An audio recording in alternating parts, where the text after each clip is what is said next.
I mentioned pioneer before. We are in the presence of one tonight. Helen Moss does not play by the rules. Nope. She rewrites them. She graduated from the University of Akron, summa cum laude, first in her class at the age of 34, a mother and a wife. She fought the odds and rose to the top of her profession as a stockbroker. She raised 4 children, sometimes alone. Helen has worked tirelessly to raise money and awareness for area charities and the arts. When she had time to sit, it was on a board, then another, and another. The music school settlement, the Cleveland Ballet, the Great Lakes Theater Festival, the Cleveland Opera. But her greatest challenge was cancer.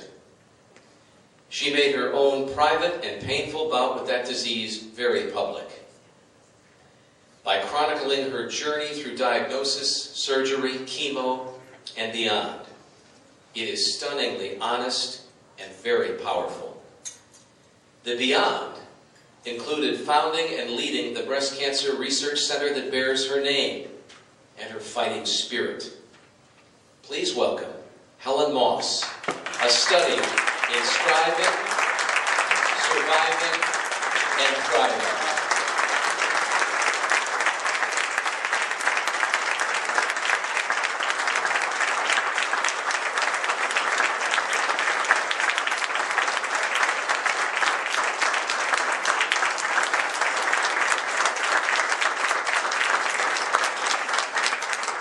I want to thank you all so much for honoring me tonight. And I cannot tell you how it makes me feel. 10 years ago, when I was diagnosed with stage 4 metastatic breast cancer, the first thing that I thought about was myself when I was raising 4 children alone and thinking, what if this had happened to me when I was 40? And I swore that no matter how little time I had left, that I would do something to ease the pain and suffering of women who had to go through it. But then I discovered it was more than women, it was the families, it was men. Because once you say cancer, you have a hand grenade that goes off in a family. Well, I thought, well, I've got 2 years to live. So I'm going to do this and I'm going to do that. And first of all, I must tell you that I had to stop my chemo because I had liver failure. So there was nothing more they could do. However, then I said, well, I'm going to bring Deepak Chopra in here. So it would be $100,000. How am I going to do that? So I brought Deepak Chopra in, and that'll change the world, then I can die. Well, I didn't die. So then I said, well, I've got to get this board of trustees, and there are about 14 of them, 8 of them are doctors, and they're all mainstream doctors, the ones that don't believe what I believe in is integrative medicine, because I couldn't take chemo anymore, and we wanted to live, and I didn't want to have to suffer that pain anymore. So the 8 doctors, we send people to China, doctors, our doctors here in Cleveland. We send them to New York City, we send them to California, and finally, 2 years ago, the dean of the medical school, Dean Pam Davis, came to me and said, Helen, and I do want to say that her very good friend is here tonight, Dr. Eddie Newfield of CASE, who's sitting at our table, said, we would like you to do something for our medical school that has never been done anywhere in the United States. And that is to raise money for a professorship in integrative oncology. That means herbs, botanicals, all those supplemental things to keep the health of the patient going and looking at treating cancer as a chronic condition, keeping you alive as long as possible, rather than what was done 10 years ago is kill you or cure you. And I don't mean that as a joke, that's what they told me. So I said, okay, you just have to raise $1.5 million. And you're raising $1.5 million for something that most people don't know about. So I, for the last 2 years, have struggled and struggled, and I was able to raise $475,000. And I was very depressed this week. I mean, I lost my mother 2 years ago, and yesterday morning I cried and cried. I missed her. Mother, I need to talk to you. And I thought, what am I going to do? I had just made a proposal a year ago to a major corporation for $750,000, and I thought, I can't do it. I mean, I'm not going to last that much longer, and it won't get done.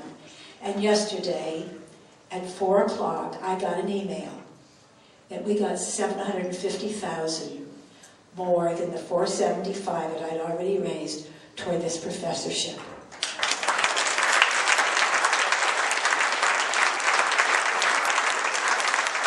I am still reeling. It is a major crime. I can't say yet who it is because the legal documents have to be signed and things like that.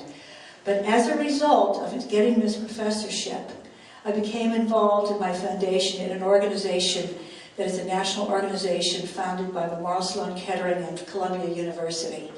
And they had conferences every year in New York City. And I was able, 6 months ago, to get them to commit to coming to Cleveland this November, where we will have 600 medical professionals from all over the world to meet and teach one another about integrative oncology. And with that, it will also feature Case Western Reserve School of Medicine, attracting every medical school in the United States to come and learn what they're going to do, which will affect all the hospitals in the area. I just feel like everybody here, and I don't know how I did it. Maybe it's because I married a Hungarian.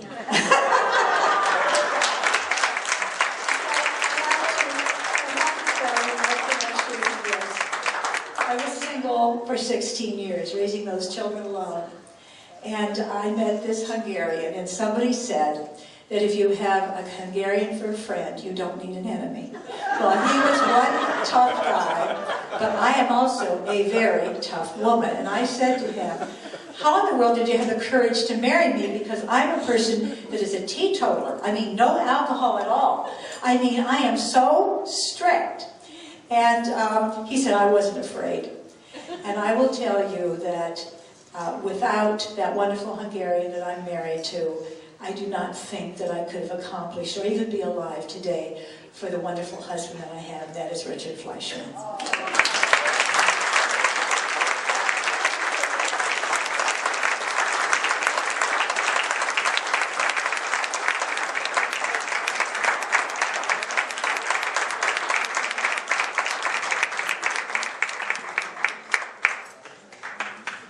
Aren't they a pair?